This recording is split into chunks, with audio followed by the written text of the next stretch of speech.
Alléluia. Nous rendons gloire au Seigneur ce matin pour chacun de vous, ceux qui sont ici à la maison, ceux qui sont sur Zoom. Nous rendons gloire au Seigneur. C'est toujours un privilège de prendre la parole devant le peuple de Dieu. Ce n'est pas acquis, des fois on pense que c'est acquis, c'est un privilège que le Seigneur nous fait. C'est un privilège qu'il nous donne. Aujourd'hui, c'est vraiment spécial, c'est le 4e dimanche du mois, donc c'est le dimanche où on voit toutes nos maisons, nos leaders qui sont en ligne. C'est une grande grâce de vous voir. La mission Testimony, les amis, c'est une mission apostolique. Une mission apostolique, ça veut dire que c'est une mission qui est en train de bâtir quelque chose. Nous ne sommes pas une mission statique, c'est une mission apostolique. Le Seigneur nous a envoyés dans des maisons.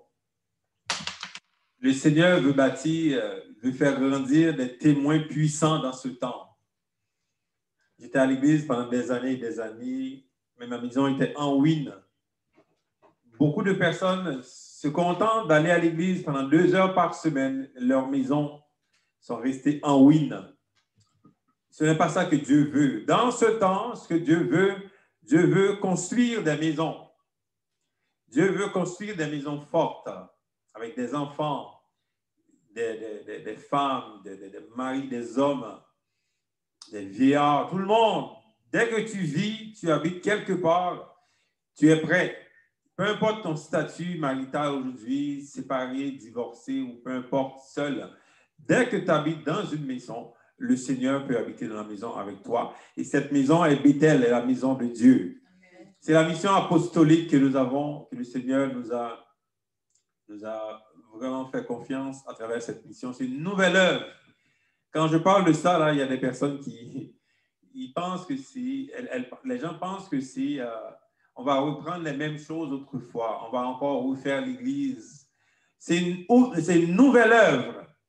Quand j'ai demandé au Seigneur, je fais quoi? C'est une nouvelle œuvre. Qu'est-ce que tu veux? Maintenant, tu dois suivre. C'est une nouvelle œuvre. Ça prend de la patience. Ça prend que les gens comprennent ce que nous faisons. Nous ne sommes pas en train de reproduire les choses. Moi, je respecte les œuvres avant. Les œuvres avant nous. Jésus respectait Jean-Baptiste. Jean-Baptiste avait fait sa part. Josué respectait Moïse.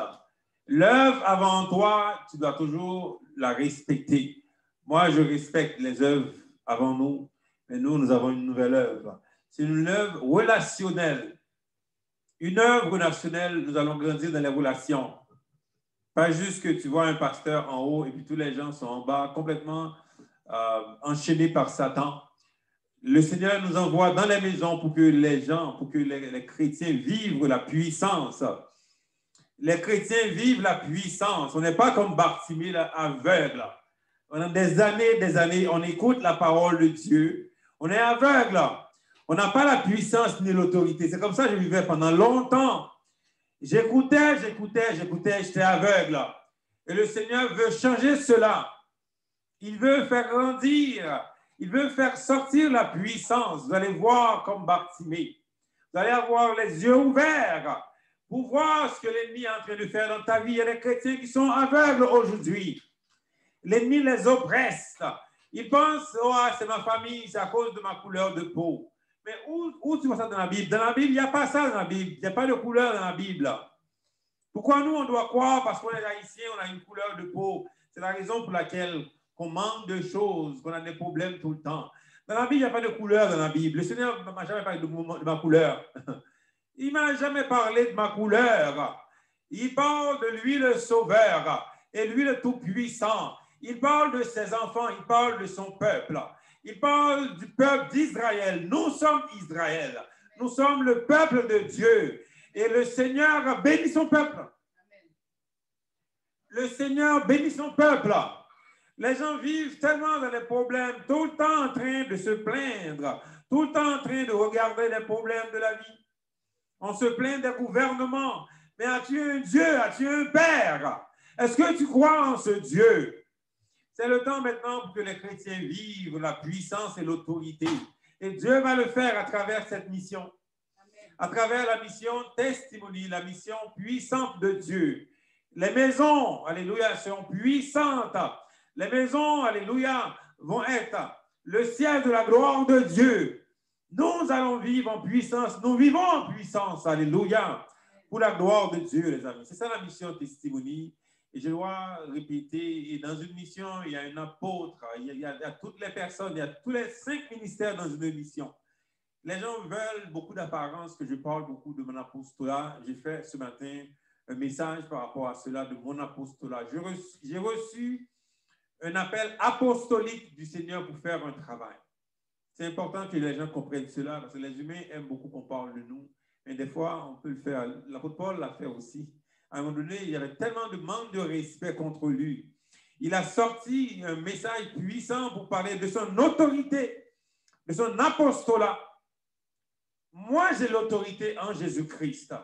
Le Seigneur m'a donné l'autorité. J'ai demandé au Seigneur, mais qui je dois appeler pour être au-dessus de moi? Il n'y en a pas. Il m'a dit, j'ai appelé Abraham seul. Il m'a dit, j'ai appelé Abraham seul. Il nous a appelés seuls pour faire cette mission pour lui. Alors, soyons obéissants, les amis. Soyons des gens obéissants qui s'encouragent dans la prière. On s'encourage dans la prière, nous restons ensemble pour faire la mission de Dieu.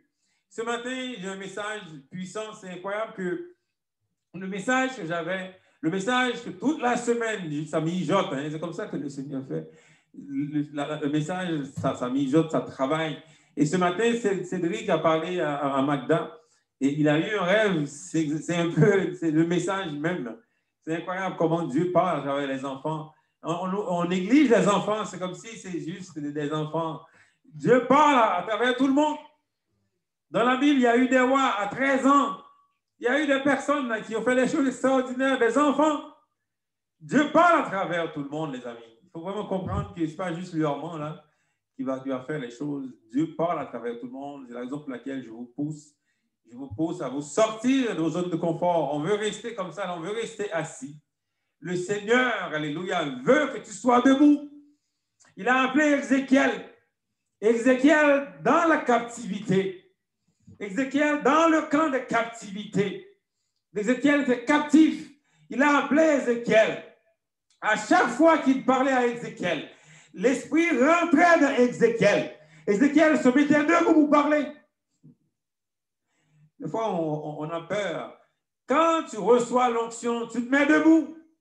Et à chaque fois que à chaque fois que le Seigneur parlait avec Ézéchiel, l'esprit rentrait en lui. Ézéchiel était debout pour parler.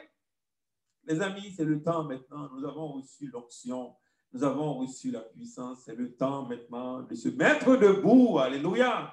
Pour témoigner le nom de Jésus-Christ de Nazareth. Alléluia. Je vais commencer à prêcher maintenant. Moi, j'ai toujours une longue introduction à faire dans le message. Vous connaissez un peu. Alors, voilà. Je vais commencer à prêcher maintenant. Le message aujourd'hui, c'est « Vous êtes le sel de la terre. » Alléluia. Vous êtes le sel de la terre. C'est dramatique, les amis, les chrétiens qui perdent leur identité. Les gens, ils courent partout, là. Ils pensent que ça dépend de quelqu'un. Ça dépend du gouvernement. Ça dépend de ce que les gens écrivent sur moi, sur Facebook. Ça dépend de ce que les gens disent. Les gens cherchent tellement d'identité à travers tellement de choses. Sur Facebook, on en voit tout le temps, les gens se plaignent. C'est quoi ton identité aujourd'hui? Le Seigneur te dit ce matin, tu es le sel de la terre. Le sel fait quoi? Vous avez mangé sûrement ce matin, là. Si vous n'avez pas mis du sel, ça va être difficile de prendre le goût. Alléluia. Vous êtes le sel de la terre. Alléluia. Nous rendons gloire à Dieu parce que nous sommes le sel de la terre. Il faut comprendre que ces paroles, ce ne sont pas les paroles de l'huarment, mais paroles du Seigneur. On veut tellement entendre les paroles des gens, ce que les gens disent de nous. Les gens nous parlent mal, ça reste dans nos têtes. Mais Jésus parle, c'est un fait divers. On veut tellement écouter les gens, là. Qu'est-ce qu'ils disent de moi, là, ce matin? Mais non, il faut comprendre que tu dois écouter la parole de Dieu. C'est quoi Jésus dit de toi aujourd'hui? C'est ça, les amis, c'est ça l'important. Moi, là, je ne suis pas sur Facebook pour regarder ce que les gens disent de lui en moi. Ils vont parler mal de moi, je le sais déjà. Pourquoi? Parce qu'en eux, il y a le mal en eux. Ils vont parler mal, c'est quoi tu veux? Parce que la méchanceté est en eux. Tu ne peux pas demander à quelqu'un qui est méchant en lui de parler bien de toi. Ça ne va jamais arriver, ça. Mais pourquoi tu dépends de quelqu'un qui parle mal?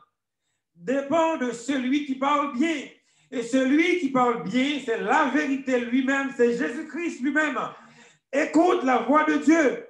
Mais qu'est-ce qu'il dit de toi aujourd'hui? C'est ça que tu dois entendre. Arrêtez d'entendre les paroles des personnes. On est tout le temps en train d'écouter les paroles des gens. Ils racontent n'importe quoi. Parce qu'en eux, il y a n'importe quoi aussi. C'est la raison pour laquelle ils parlent de n'importe quoi. En eux, il y a n'importe quoi. Et nous avons la vie. Nous sommes quoi? Nous sommes le sel de la terre. Alléluia.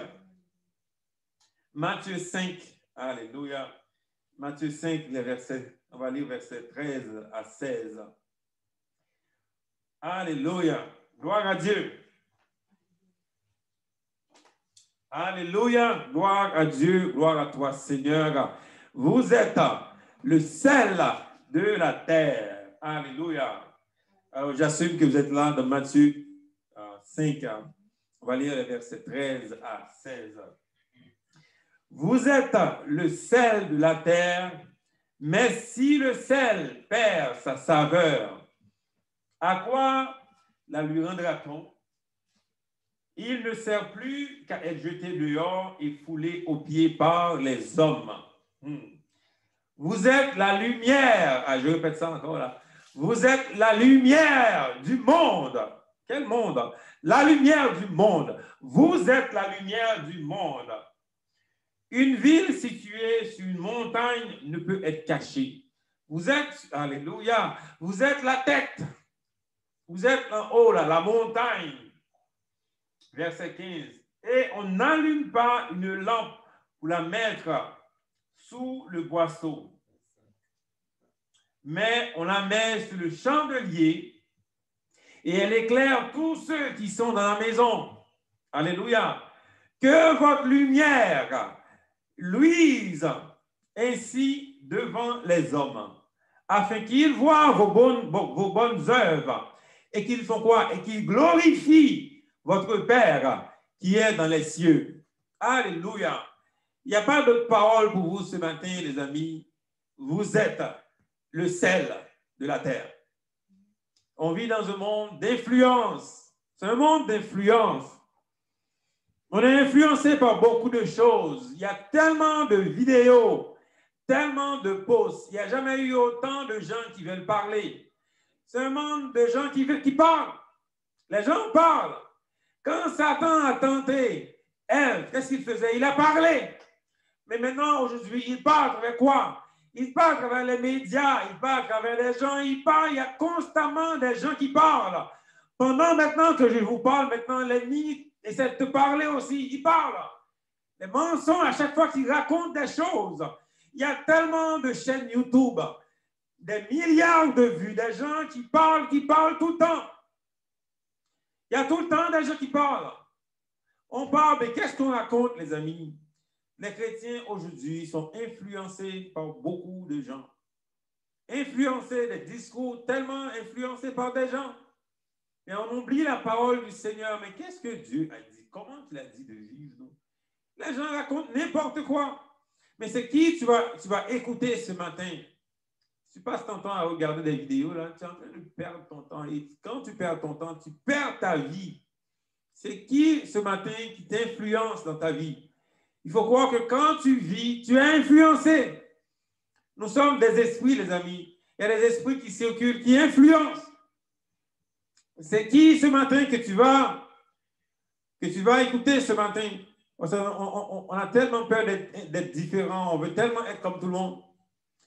En fait, le rêve de mon fils, ce qu'il a fait, Cédric, son rêve, c'est qu'il a été à l'école. Il ne veut pas que je parle un peu, mais je vais dire que son rêve, c'est par rapport à être différent dans son milieu. Il va faire le témoignage plus tard, vous allez comprendre. Mais il faut être différent. On veut être tellement comme tout le monde.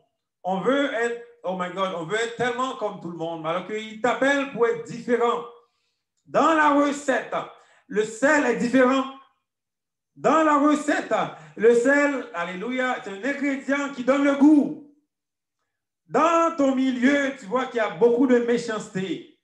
Beaucoup de gens qui font le mal, mais toi, tu ne peux pas faire comme eux. Pourquoi? Tu es le sel. Dans ta maison, tu es le sel. S'il y a beaucoup de négativité, beaucoup de méchanceté, dans ta famille, tu es le sel. Les gens sont tellement, ils parlent tellement de la méchanceté, ils font tellement du mal, mais toi, est-ce que tu vas faire comme eux? Est-ce que tu vas être influencé par eux ou bien tu vas dire que moi, je suis le sel, là, je vais parler bien. Je vais commencer à influencer parce que moi, j'ai un esprit qui est différent, qui vit en moi. J'ai l'esprit de Dieu qui vit en moi. Je suis un enfant de Dieu. Un enfant de Dieu, là, ce n'est pas juste théorie. On aime tellement dire les choses. On aime tellement parler avec la bouche. On parle. Mais quand il arrive de faire une action, ça dépend. Mais quand tu parles, l'esprit de Dieu vit en toi. Tu as l'onction. Tu es le sel. Mais c'est quoi tu vas faire, le sel? Est-ce que tu vas te mettre à côté, là? Tu es sur la montagne. Il faut que les gens te voient. Dans mon travail, c'est tellement stressant. Je vois tellement mes collègues, là, c'est tellement difficile pour eux. Quand il y a une réunion, là, les gens parlent, c'est dur pour eux. Moi, je suis le sel. Qu'est-ce que je fais? Ben, j'influence. Je parle, j'influence. À chaque fois qu'ils sont contents, ils voient que toi, là, tu as quelque chose en toi qui est différent, mais ils le savent. Moi, je le sais aussi. Mais je ne peux pas juste me cacher là pour dire, moi, je suis un chrétien, je vais rester à côté. Là, Non, tu es là pour influencer. Et on le chante en plus. En plus, vous le chantez. Tu es né pour influencer. Mais c'est quoi que tu vas influencer quand tu ne fais rien? Tu dois influencer. C'est ça l'influence que nous avons. Les chrétiens se perdent dans beaucoup de choses, dans les circonstances. Ils passent leur vie dans les circonstances. C'est comme si le Seigneur les laisse sur la terre là, pour vivre dans les circonstances. Mais tu fais quoi sur une circonstance? Tout le temps dans les circonstances. Ma soeur, comment vas-tu? Tu sais, il y a beaucoup de problèmes. Mais non, de quoi tu parles là? Mais tu fais quoi dans une circonstance? Tu n'es pas appelé sur une circonstance. Tu es appelé à croire en Dieu. Tu es appelé à croire en Dieu. À croire que tu es le sel de la terre. Tu es la lumière du monde. C'est toi qui dois éclairer. Tout le temps dans les circonstances, toute leur vie à se plaindre d'une seule et même chose. Il y a toujours quelque chose. Tout le temps, on se plaint d'une même et seule chose. C'est comme si Dieu n'existe pas. C'est comme s'il n'y a pas de Père. C'est comme si Dieu n'a pas de pouvoir, il n'a pas de puissance. Il faut arrêter de penser comme ça. Tu es le sel. Tu es le sel de la terre, la lumière du monde. C'est quand tu commences à briller. Et c'est quand tu commences à vivre comme le sel de la terre, c'est à ce moment-là que tu vas recevoir la gloire de Dieu. Parce que la Bible parle vrai. La parole de Dieu est vraie. Parce que Dieu a dit de chercher quoi? De chercher le royaume, alléluia, et la justice et tout le reste. Maintenant, on cherche le reste avant. Ça va être long. Ça va être très long parce qu'on cherche le reste avant. Il y a tellement de reste. C'est long, c'est beaucoup de reste. On cherche tellement de reste. On cherche tellement. Jésus a dit de chercher quoi? Le royaume et sa justice. On cherche tellement le reste avant Jésus. C'est la raison pour laquelle c'est difficile. Parce que le sel n'agit pas. Parce que tu cherches tellement le reste. Le sel en toi ne fait rien. Quand tu parles, les gens disent, on est comme toi. Tu es comme nous parce que tu es encore stressé par les mêmes choses que nous. C'est quoi tu vas leur dire? Dans le travail, tu es comme tout le monde. Mais c'est quoi tu vas leur dire qu'ils croient? Tu es comme tout le monde. À l'école, tu es comme tout le monde. Les mêmes bêtises, tu es comme tout le monde. Mais ils ne vont pas te croire parce que de quoi tu parles là? Tu es un sel, mais tu agis comme tout le monde. Tu es un sel, tu as peur comme tout le monde. C'est toi la lumière. Je parle toujours à mon fils, je dis, tu es un leader dans ton milieu. Tu es un leader. Il n'y en a pas nombreux, là. Il y a très peu de chrétiens. Et toi, tu es un leader. Il dit ça à ma fille, vous êtes des amis des leaders. Ceux qui sont sur Zoom, vous êtes des leaders. Peu importe ton âge. Peu importe ton âge, tu es un leader. Dans ton milieu, dans ta maison, tu es un leader. Tu es celui qui donne. Tu es celui qui change les choses. Dans la famille, même s'ils sont totalement enchaînés par Satan, même si l'ennemi les oppresse, même s'ils sont totalement enchaînés sous l'eau, même s'ils sont tellement influencés par le mal, Mais toi, tu es un leader de la famille. Tu dois continuer. Continuer à œuvrer. Continuer à parler de Dieu. Continuer à parler. C'est toi le sel. Tu es la lumière. On dépend tellement de la noirceur. Ah, lui, là, il est tellement bizarre, je ne vais pas lui parler. C'est comme ça que je faisais moi aussi quand longtemps. Là, je voyais les gens de ma famille, je les négligeais totalement. Parce que j'avais vu en moi que j'ai une grande intelligence. Puis les gens là, je les ignorais, je les méprisais. C'est la méchanceté, ça, les amis. On ne peut pas dire qu'ils sont comme ça, je les laisse. Mais non, tu es la lumière, mais je fais quoi? La lumière brille. La lumière brille, je dis. Alléluia. La lumière brille. Et dans la Bible, il y a tellement d'exemples de gens, alléluia, des personnes qui ont su, dès le départ, c'est quoi leur destinée. Ils ont vécu comme ça toute leur vie. Et le Seigneur a montré sa gloire à travers ces personnes. Aujourd'hui, si tu n'as pas compris qui tu es, ça va être long, les amis. Je vous le dis, ça va être tellement long parce que Dieu a pris la peine de décrire beaucoup de situations dans la captivité. Dieu est tellement sage.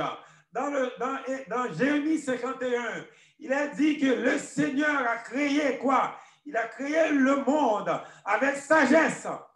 La sagesse est de Dieu. Dieu a pris la peine de montrer qu'un peuple en captivité, et c'est là que la gloire de Dieu est sortie. Dans la captivité, les amis, dans la captivité, dans les problèmes, et c'est là qu'on voit la gloire de Dieu. C'est là, les amis, qu'on voit la gloire de Dieu. Et ce matin, j'ai une première personne que je vais parler. J'ai 3 personnes pour vous aujourd'hui qui ont montré, qui ont démontré, alléluia, qu'elles étaient le sel dans leur milieu. Parce que ça prend ça. Parce qu'on dépend tellement des gens. On dépend tellement des circonstances. My God, ce matin, je commence avec la reine Esther. La reine Esther. Et son nom veut dire étoile. Des fois, on a des noms là, on donne des noms, les gens. Oh my God, elle est née avec ce nom. Moi, le Seigneur a changé mon nom par la suite. A donné le nom Josué Jérémie, ça c'est autre nom. Mais elle est née avec ce nom. Esther. Esther veut dire étoile. Elle n'a pas le choix. Quand tu as ce nom, tu dois briller. Chacun de vous, vous avez un nom et votre nom veut dire quelque chose. Il y a un nom que tes parents t'ont donné, ça se peut que ça coïncide. Parce que Esther, son nom coïncidait avec quoi? Avec l'étoile. Ça se peut aussi que Dieu va changer ton nom après, comme il a fait pour Abraham. Esther est née comme ça. Étoile. L'étoile fait quoi? Est-ce que l'étoile reste sous l'eau? Est-ce que l'étoile reste sous la table? L'étoile fait quoi? Elle brille.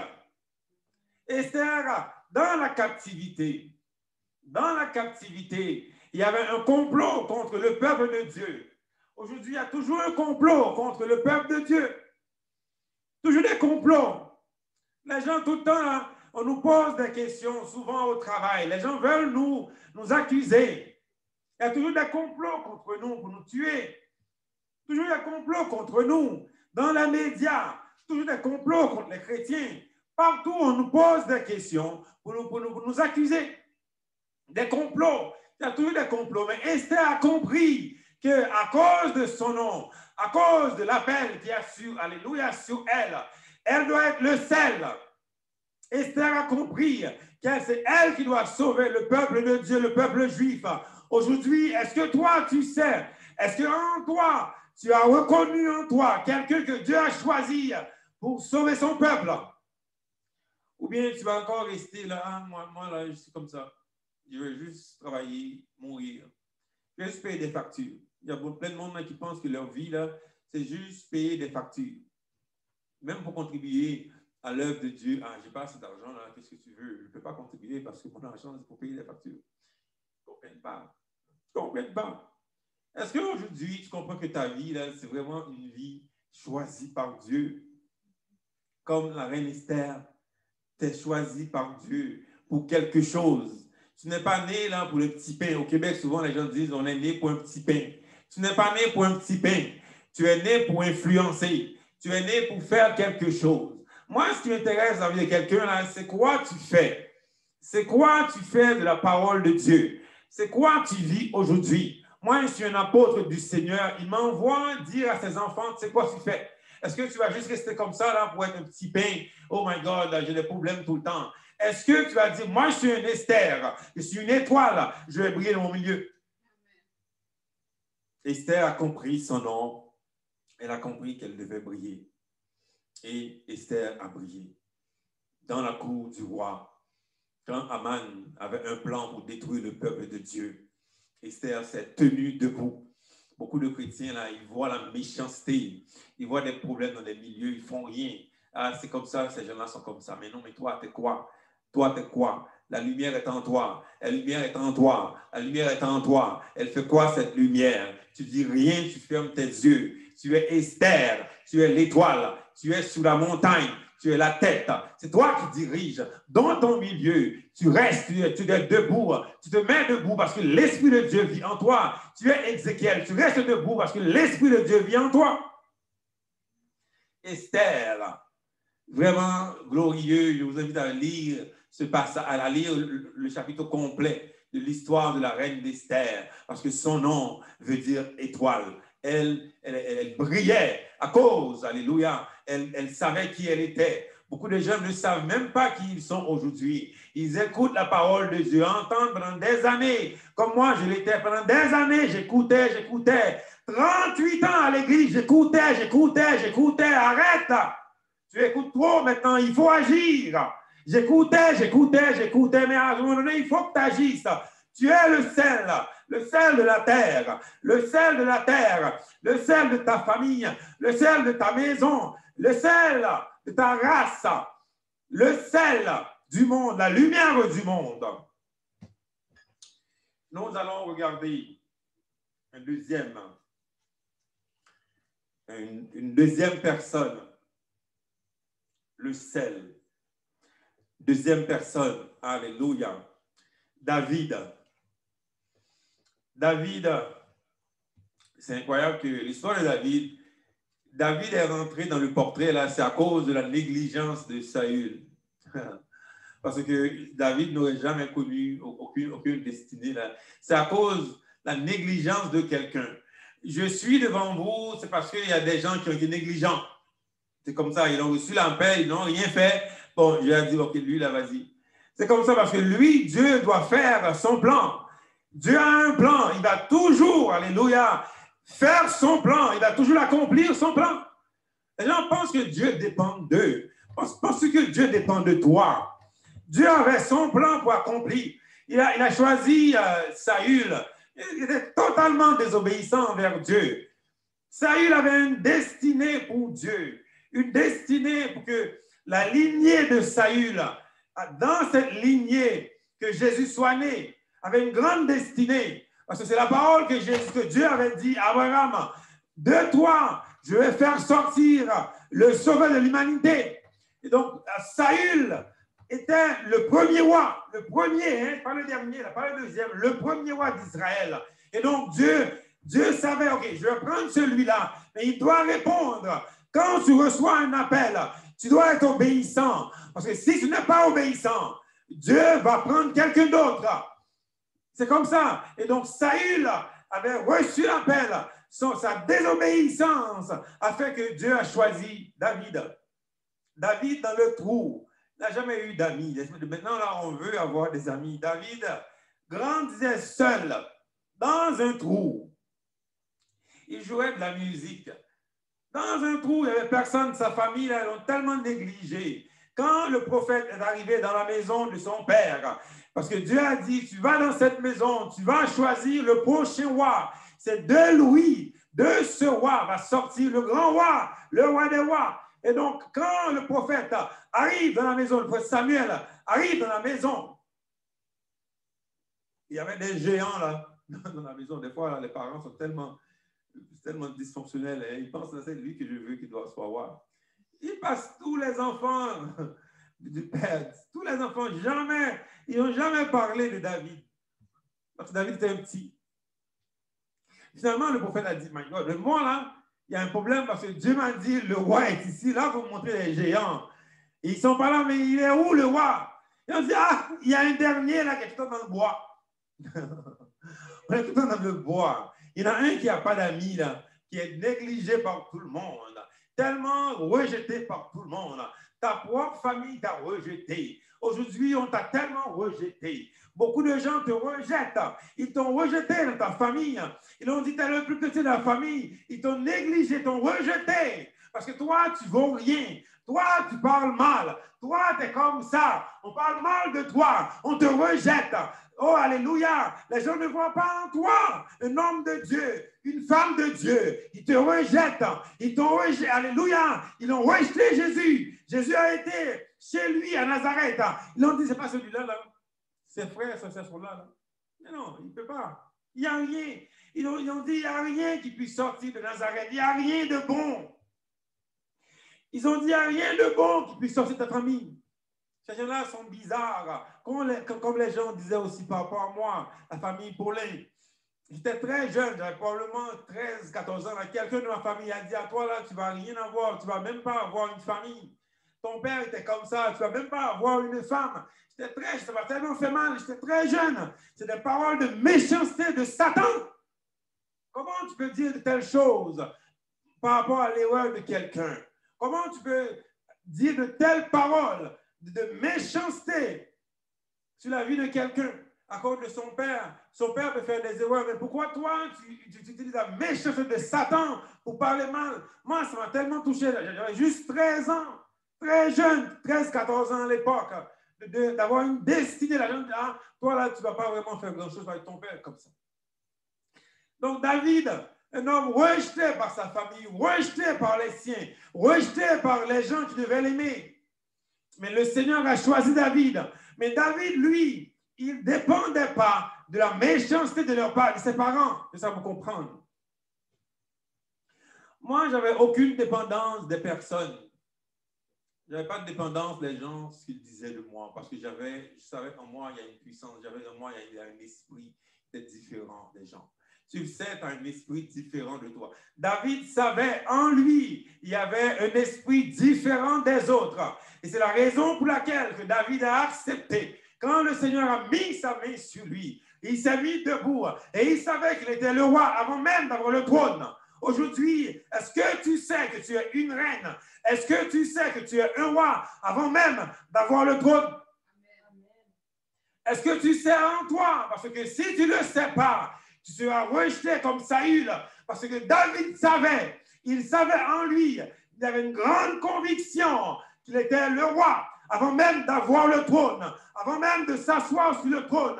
Il savait en lui, il avait une grande destinée. Si aujourd'hui tu hésites beaucoup, là, tu vas être rejeté comme Saül.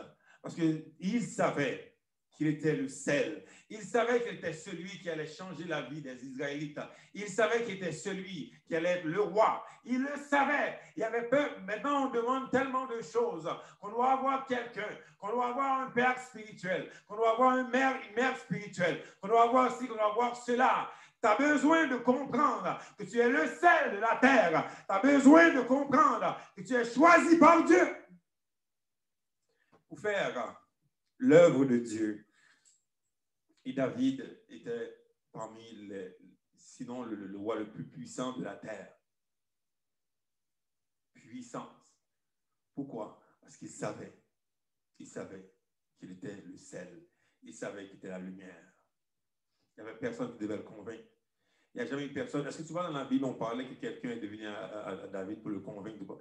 Il n'y a jamais eu personne qui disait à David, non, il a reçu, il a marché, il a reçu, il a marché, il a reçu, il a marché. Alléluia, il a reçu, il a marché. Alléluia, il a reçu. Il n'y a jamais eu un mentor. Est-ce que tu vois dans la Bible, David est très jeune. Au contraire, son mentor voulait le tuer. Saül voulait tuer David. Il a reçu, il a marché, il a reçu, il a marché, il a reçu, il a marché. C'est ça que Dieu veut aujourd'hui. Tu reçois l'onction, tu marches. Troisième personne. Alléluia.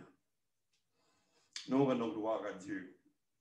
Nous rendons gloire à Dieu parce que c'est important, les amis, de comprendre qui nous sommes. Des géants.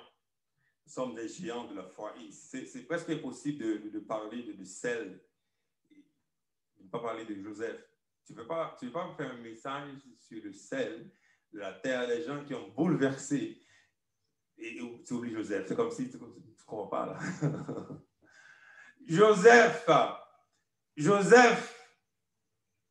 trahi, parce que tu vois, dans toutes les histoires de la vie, il y a toujours une trahison. Et si aujourd'hui, on t'a trahi, bienvenue dans la famille de Dieu.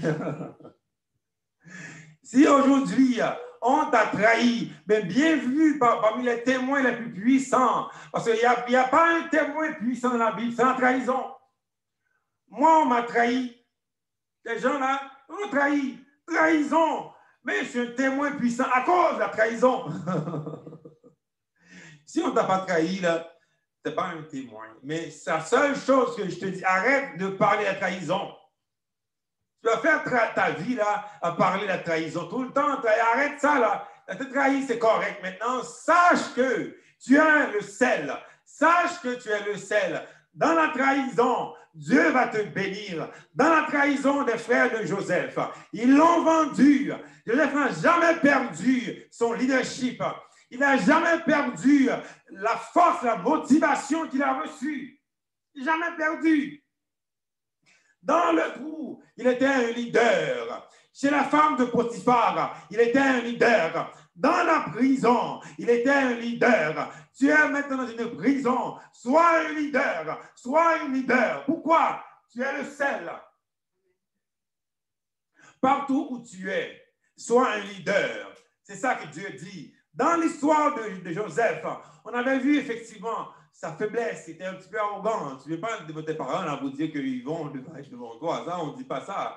Moi, si j'arrive ça devant ma mère, elle va me frapper. Je ne veux pas dire, oh my God, tout le monde va être à mes pieds. Ça, on ne dit pas ça. Il était un petit peu arrogant. Ça, j'admets ça. Mais la gloire de Dieu se manifeste pareil, même à travers tes faiblesses, même à travers ton arrogance.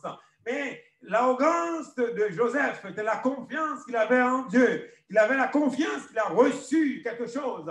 L'arrogance, c'était un peu de manque de maturité. Mais tu vas faire le travail pareil parce que tu as reçu, tu crois que tu l'as reçu. Donc, son arrogance, ce n'était pas grave parce que l'arrogance était due à sa motivation et son manque de maturité. Et le Seigneur était fidèle malgré tout. Et la vie de Joseph, c'est glorieux. Ah, vous le savez plus que moi, là. Si je parle de Joseph, glorieux, dans les circonstances, il a été accusé de viol, de plein affaire. Il est resté leader. Dans la prison, leader. Partout, il est leader. Il a toujours été leader. Il est mort en leader. Mais toi, dans le travail, est-ce que tu vas être leader? Dans ta maison, est-ce que tu es leader? À l'école, est-ce que tu es un leader? Est-ce que tu vas être quoi? Tu vas dépendre des gens, de leur méchanceté. Est-ce que tu vas dépendre de leur méchanceté? Il dit souvent ça à mon fils. Est-ce que tu vas dépendre de leur méchanceté à l'école? Parce qu'eux, ils n'ont pas la lumière en eux. Toi, tu as la lumière en toi. Tu dois briller. Alors aujourd'hui, les amis, il faut savoir que nous avons reçu l'onction. C'est ça l'important. Nous avons reçu l'onction. C'est le temps maintenant de marcher dans la puissance et dans la foi. Que le Seigneur vous bénisse ce matin. Soyez bénis et bonne journée. Amen.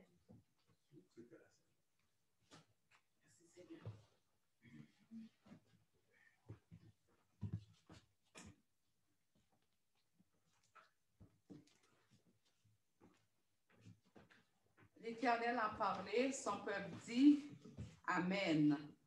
Alléluia. Merci Seigneur de nous avoir parlé puissamment à travers notre pasteur Armand Koné. Seigneur, oui, nous sommes le sel, Seigneur. Qu'on puisse savoir qui nous sommes, Seigneur, afin, Seigneur, de briller pour toi. Comme Esther a brillé, que nous puissions briller pour toi, Dieu Tout-Puissant. Donc, vous qui êtes à la maison, si vous avez un jus de raisin, un pain, symboliquement, nous allons faire procéder à la cérémonie de la Sainte Seine.